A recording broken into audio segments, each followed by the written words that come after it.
El día de ayer amanecíamos con la noticia de los ataques de Israel a la capital de Yemen, a Saná, donde se destruía el palacio de gobierno, entre otras cosas. Esto en respuesta a los ataques que había recibido un día anterior por el grupo terrorista de los hutíes. Aquí está una parte del video.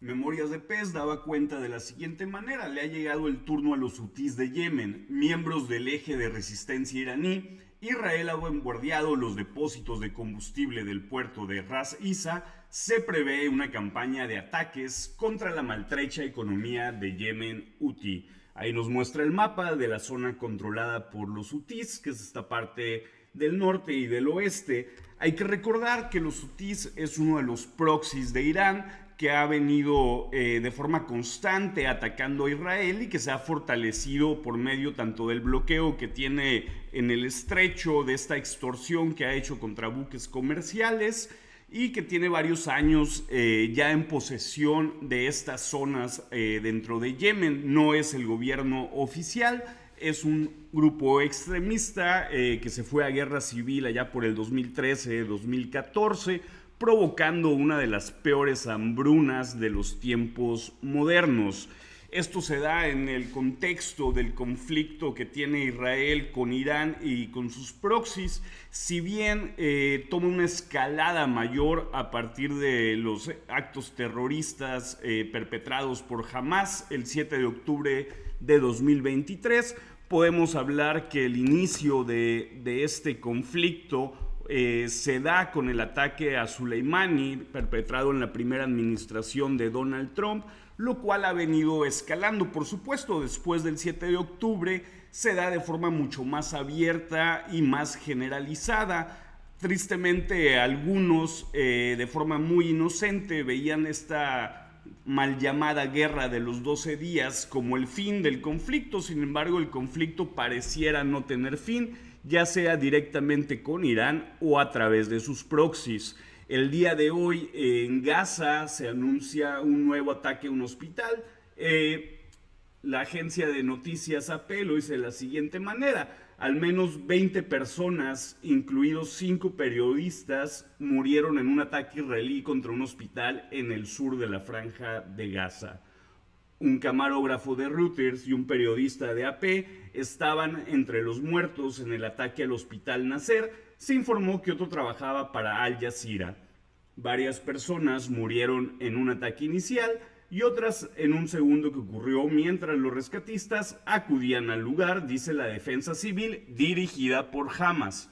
El ejército israelí dijo en un comunicado que había llevado a cabo un ataque en la zona y agregó: lamenta cualquier daño a personas no involucradas y no ataca a periodistas como tales.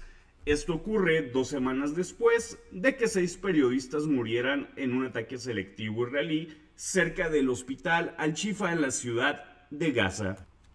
Al respecto quiero comentar algunas cosas. Primero que nada, claro que se entiende los ataques que tiene Israel contra Hamas específicamente, un grupo terrorista que debe de extinguirse. Este tipo de grupos extremistas no deberían de existir. Sin embargo, hay verdades que no son mutuamente excluyentes, aunque así lo parezcan.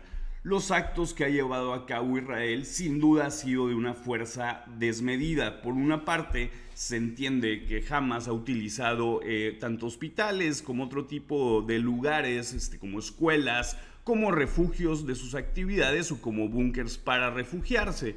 Sin embargo, el ejército más poderoso o uno de los más poderosos de la zona debería tener pues mayores herramientas o mayores formas de garantizar la seguridad. Lo que está pasando en Gaza y en Medio Oriente en general no es cualquier cosa.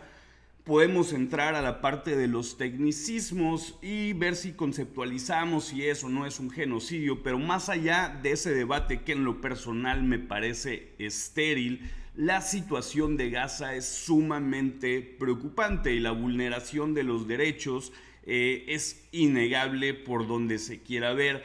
Al respecto, les recomiendo mucho al periodista David Jiménez, que da muy buena cuenta de la situación y me parece de las opiniones pues más veraces en cuanto a la situación que se vive en aquella parte del mundo.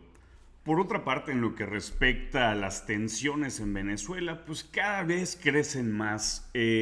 Primeramente, pues hay que recordar que ahorita Venezuela se encuentra prácticamente rodeado con buques de guerra estadounidenses que han servido para aumentar las presiones sobre el dictador Nicolás Maduro.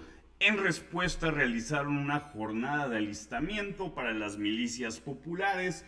Sin embargo, pues mucho de esto pareciera más bien un teatro montado, una especie de forma de alentar a su gente, a las pocas personas que todavía creen en el dictador, pero se ve muy difícil que esto vaya a tener realmente alguna consecuencia positiva para el régimen venezolano. Por otra parte, Trinidad y Tobago, la primera ministra, anuncia su apoyo a las operaciones contra el narco y autorizará el despliegue de buques del ejército de Estados Unidos desde su territorio en caso de que Maduro y el cartel de los Soles intenten atacar Guyana. Hay que recordar que por la parte de Venezuela ha habido un conflicto por límites territoriales con Guyana, que sería por la parte conocida como Esequibo, donde según el dictador, pues esta parte le corresponde a Venezuela y no a Guyana, por lo cual se sobreentiende pues esta alianza o esta protección que da Guyana para cooperar con los Estados Unidos. Asimismo, Marco Rubio comparte desde su cuenta personal el comunicado que saca Guyana al respecto, en el que dice que Venezuela representa una amenaza narcoterrorista y debe de haber cooperación regional para enfrentar al régimen de Maduro. En otra noticia que pareciera no tener o no estar directamente relacionada, el gobierno de Francia sube el siguiente mensaje donde anuncia que el ministro de Estado del Interior desde Guadalupe, 13 investigadores adicionales para lo FAST, un laboratorio de análisis balístico, 2 escuadrones de gendarmería móvil, 2 brigadas náuticas, nuevos radares que vigilan los canales y un dron para controlar los 700 kilómetros de costa que tienen. Estos medios masivos envían un mensaje claro a los traficantes. Descubrirán que tienen enfrente un Estado que nunca retrocede ante la violencia. Bien, aquí tengo algunos comentarios. Este tema pareciera no tener nada que ver, sin embargo, por la posición geográfica, llama mucho la atención que en este contexto del posible conflicto, de la posible intervención que se tenga en Venezuela, pues Francia empiece a desplegar algunas tropas para proteger la isla de Guadalupe, territorio que pertenece a Francia. Insisto, por una parte puede ser que esto no tenga nada que ver, sin embargo el mensaje es claro que va en sintonía a la lucha contra el narcoterrorismo. El día de ayer también se daba cuenta de un avión que despega de Caracas, Venezuela, hacia Nicaragua, estuvo un par de horas y se regresa, con lo cual se empieza a especular, e insisto en esta parte, es especulación, dado que no existe información concreta al respecto, que Maduro pudiera estar ya negociando o anticipando la probable salida, o en su caso el llevar a personas cercanas o empezar a saquear las riquezas del país. Líderes de la oposición venezolana y grupos de la sociedad civil dijeron que el domingo el gobierno liberó a 13 personas encarceladas en una ofensiva del gobierno del presidente Nicolás Maduro tras las disputas de las elecciones del año pasado. Las autoridades venezolanas no confirmaron de inmediato las liberaciones, pero líderes de la oposición como Enrique Capriles celebraron en redes sociales, calificándolas de un paso adelante para quienes se encuentran en prisión. Capriles indicó que 8 personas fueron liberadas, mientras que otras 5 quedaron en libertad bajo arresto domiciliario. Hoy varias familias se han reunido con sus seres queridos, Sabemos que muchos quedan y no los olvidaremos. Seguiremos luchando por todos ellos, escribió en una publicación de la red social Twitter, junto con un video de una de las personas difundidas abrazando a sus seres queridos. Esto ocurre más de un año después de que la agitada nación sudamericana volviera a estallar tras las elecciones presidenciales de julio. Las autoridades electorales declararon a Maduro vencedor de las elecciones presidenciales, pero se negaron a compartir documentos clave conocidos como actas que evidencian el recuento.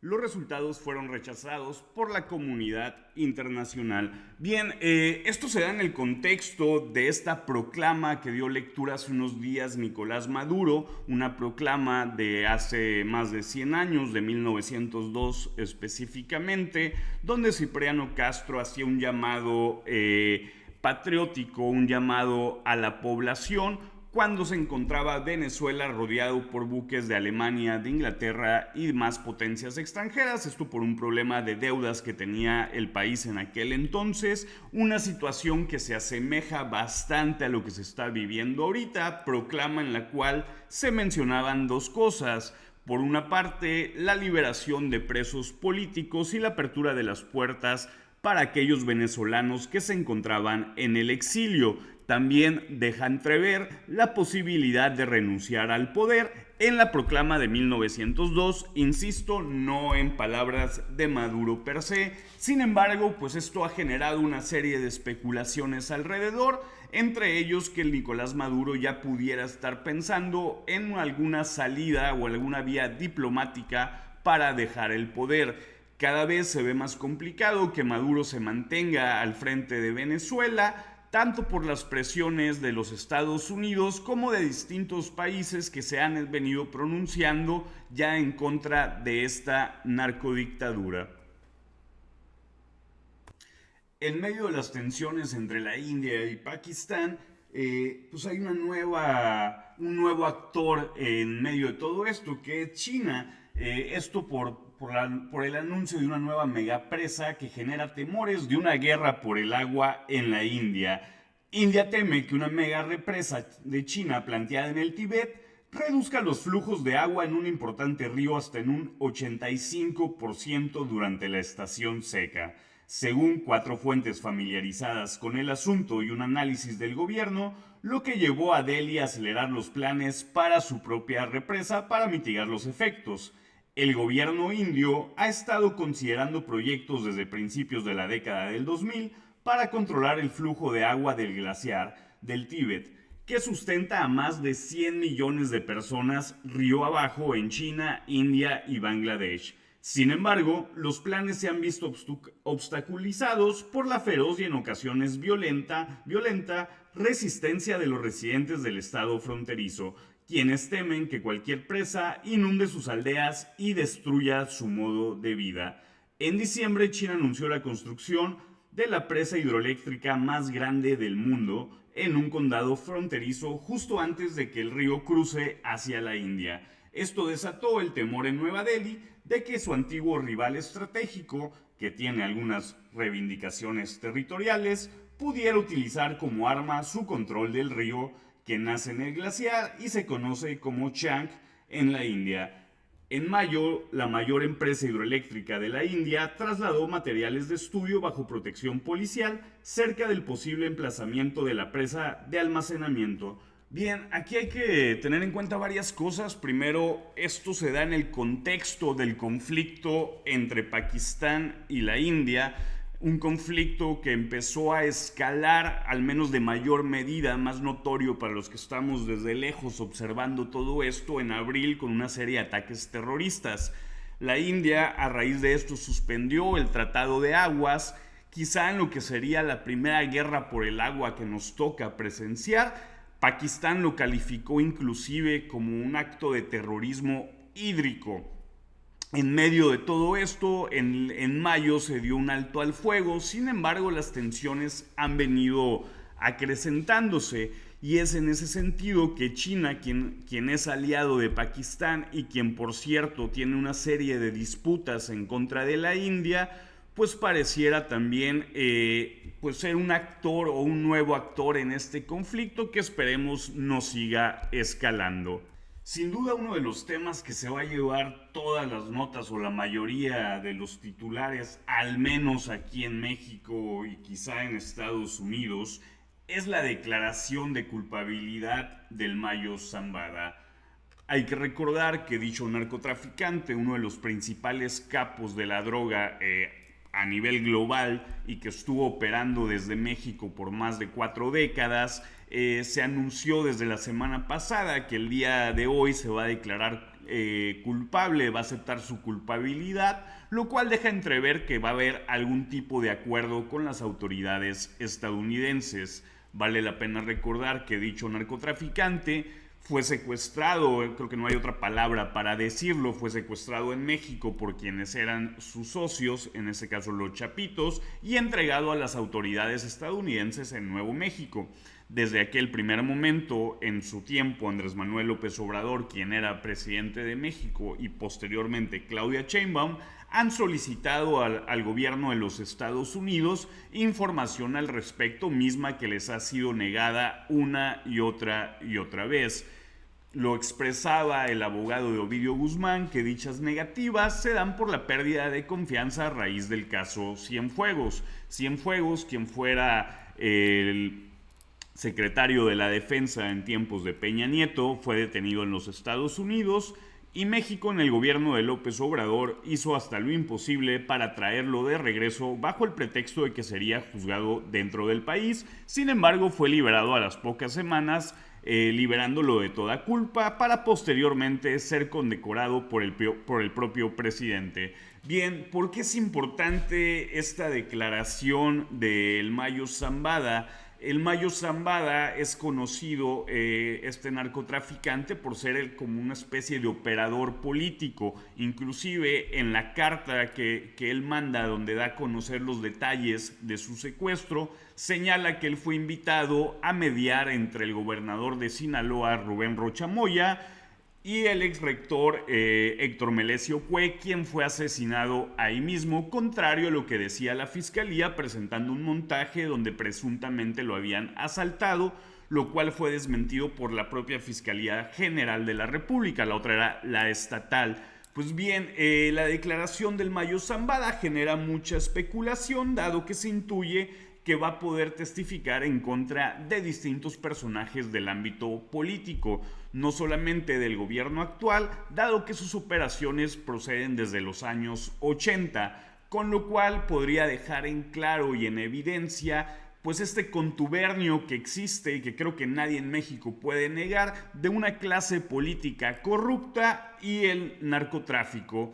Otro tema, esto no será exclusivo de México, dado que las operaciones del cartel de Sinaloa están vinculadas básicamente en todo el mundo, pero sobre todo en la parte sudamericana con países como Colombia, como Venezuela y Centroamérica. Esto dentro del contexto de las acusaciones a Nicolás Maduro, pues bien pudiera tener alguna relación por ahí en cuanto a los acuerdos que logre este narcotraficante. Al término de la audiencia, se anunció que la fiscal de los Estados Unidos, Pam Bondi, dará una conferencia de prensa. Sin embargo, hay que ser muy cuidadosos con esto.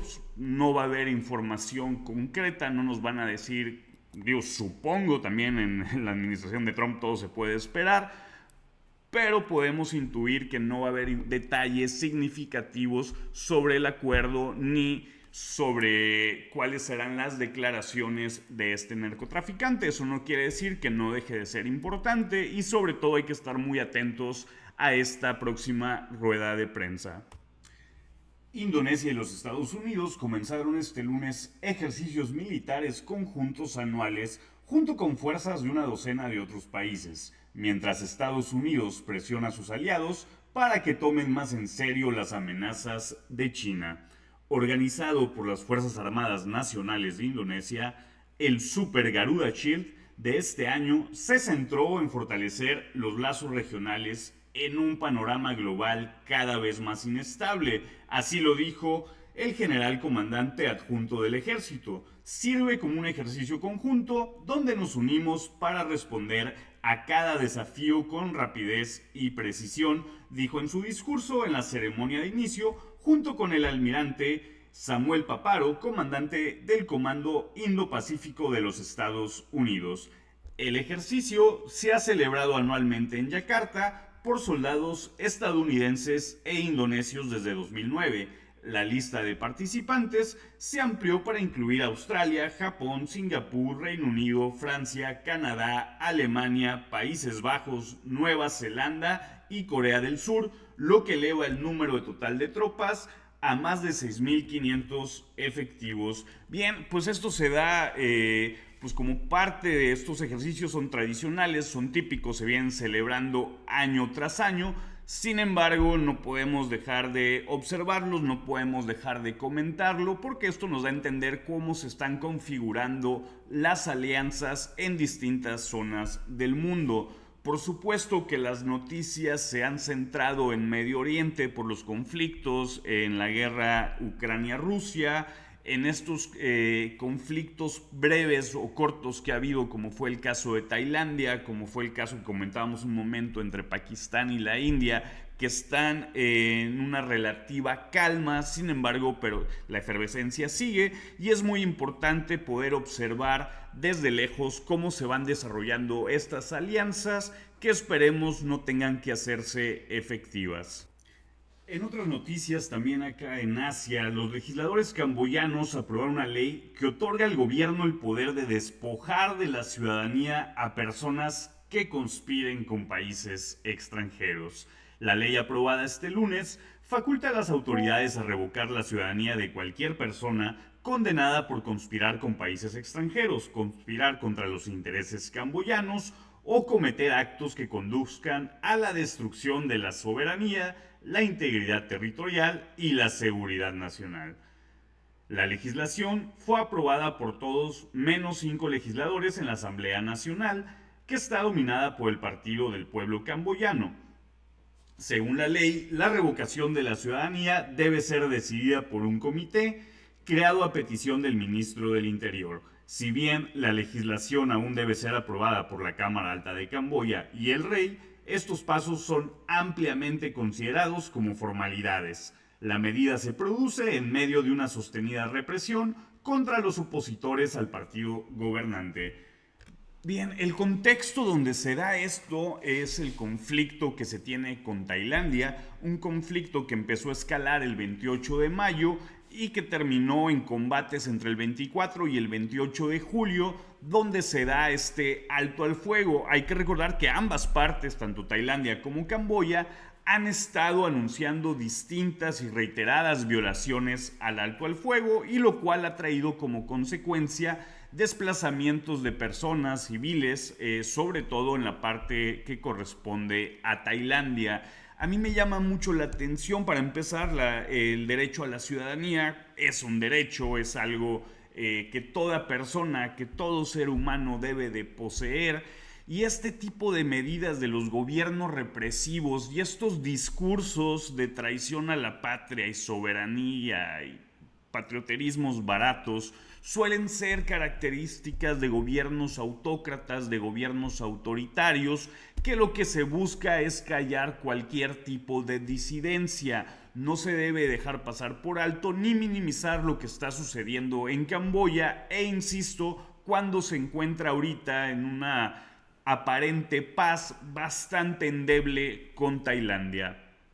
El día de hoy, el presidente Donald Trump recibirá en la Casa Blanca al nuevo presidente de Corea del Sur para conversaciones que se espera se centren en comercio y defensa. La primera reunión en persona entre los dos líderes podría ayudar a concretar los detalles de un acuerdo comercial de julio entre los dos países que tiene a Seúl invirtiendo cientos de miles de millones de dólares en Estados Unidos. El acuerdo estableció aranceles sobre los productos surcoreanos en un 15%, después de que Trump amenazara con tasas de hasta el 25%. Trump declaró entonces que Corea del Sur estaría completamente abierta al comercio con Estados Unidos y aceptaría bienes como automóviles y productos agrícolas. Los automóviles son el principal producto de exportación de Corea del Sur a los Estados Unidos. Seúl tiene uno de los mayores superávit comerciales entre los aliados de Washington en la OTAN y el Indo-Pacífico, y los países donde Estados Unidos tiene un déficit comercial han provocado la ira particular de Trump, que quiere eliminar dichos desequilibrios comerciales, o al menos así es como lo justifica. La oficina de Lee anunció la visita e indicó que ambos líderes planean dialogar sobre la cooperación en sectores manufactureros, como semiconductores, baterías y construcción naval. Este último ha sido un área de especial interés para el presidente de los Estados Unidos. En defensa, un tema potencial es la continua presencia de tropas estadounidenses en Corea del Sur y las preocupaciones de Seúl de que Estados Unidos solicite pagos más altos a cambio. Bien, Corea del Sur, que pocas veces, o más bien por lo regular, lo asimilamos, lo observamos, lo vemos como un ejemplo de la modernidad, como un ejemplo de la democracia, del liberalismo, etc. Hay que recordar que en diciembre del año pasado, quien era el entonces presidente, invocó una ley marcial y se intentó quedar en el poder, hacerse de todos los poderes, bajo la justificación de la probable guerra que se tendría con Corea del Norte, demostrándose tiempo después que era él quien lo estaba provocando para perpetuarse en el poder. A raíz de esto ha habido bastante inestabilidad en la zona, y el conflicto de los más añejos que existe con Corea del Norte se ha venido acrecentando. Inclusive se han hecho acusaciones de que militares norcoreanos han pasado la línea de demarcación militar, y por su parte Corea del Norte acusa específicamente el día 19 y 23 de este mes de los disparos que realiza Corea del Sur, que son disparos de advertencia. Para Corea del Sur es significativo el poder mantener una alianza estratégica con los Estados Unidos, considerando que Corea del Norte es uno de los principales aliados de Rusia y también lo es de China. Siendo de este primero, de Rusia, ha tenido una participación activa en la invasión contra Ucrania, enviando efectivos militares a dichas tareas. Ahora trasladándonos ya a América de regreso, a Chile particularmente, hay que considerar, ahora en noviembre tenemos la primera vuelta electoral hacia las presidenciales, habiendo una segunda vuelta, se dará el día 15 de diciembre.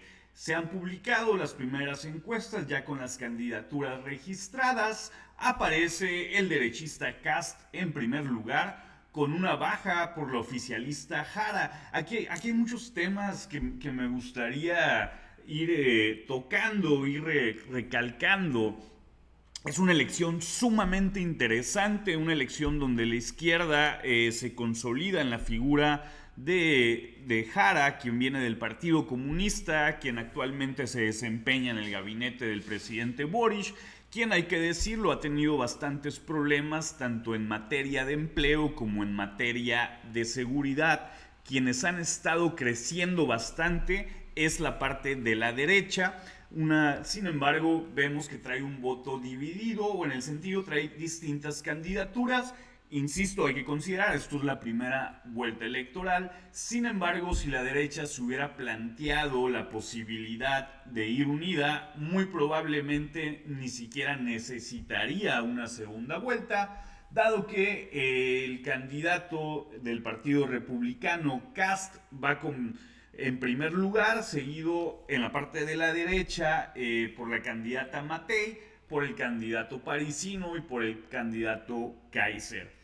Esto nos puede hablar de un giro de timón, de una vuelta de Chile, y también muy acorde a lo que está pasando en la región. Hay puntos muy destacables, sobre todo en la parte de los discursos que pareciera que están teniendo un efecto aglutinador en Latinoamérica, esencialmente el tema de la seguridad. Chile está presentando problemas que no son exclusivos de ese país, lo estamos viendo en todo, básicamente en toda la región. Eso también va muy acorde con la política impulsada por los Estados Unidos. Y por otra parte, lo que está pasando en torno a figuras como Milei, como Bukele, como el propio Noboa pudieran o no gustarnos. Sin embargo, han generado altas expectativas, contrario con las figuras que se han apegado más a modelos considerados tradicionalmente de izquierda. Será una elección sumamente interesante. Por su parte, la candidata Jara manifestaba como estrategia el no presentarse a los debates en esta primera vuelta. Se puede entender, dado que básicamente sería ella como representante de la izquierda contra un sector exclusivamente de derecha o con tendencia de centro-derecha, y difícilmente, supongo, es lo que está pensando ella, va a traer al votante de ese lado. Sin embargo, esta estrategia le puede salir totalmente contraproducente, dado que no solamente son los adeptos a la derecha quienes van a ver los debates, y era la oportunidad donde pudiera mostrarse ante aquellas personas que no tienen decidido su voto. Un punto relevante para esta elección es que será de voto obligatorio, lo cual hace suponer que hará una votación muy masiva, muy diferente a elecciones pasadas, y entre aquellas personas que no van a votar, al menos no lo hacen de forma tradicional, no están acostumbrados a ir al voto, pues estos escenarios son la oportunidad para mostrar cuáles son sus planteamientos, cuál es su visión. Sin duda será una elección sumamente interesante, aquí le estaremos dando seguimiento. Y bueno, esto sería todo por mi parte del día de hoy, lunes 25. Espero que les haya gustado este nuevo segmento, un segmento donde hacemos un repaso de las principales noticias, noticias del mundo, noticias de la región. Y bien, si es así, deja tu comentario, tu like y suscríbete al canal.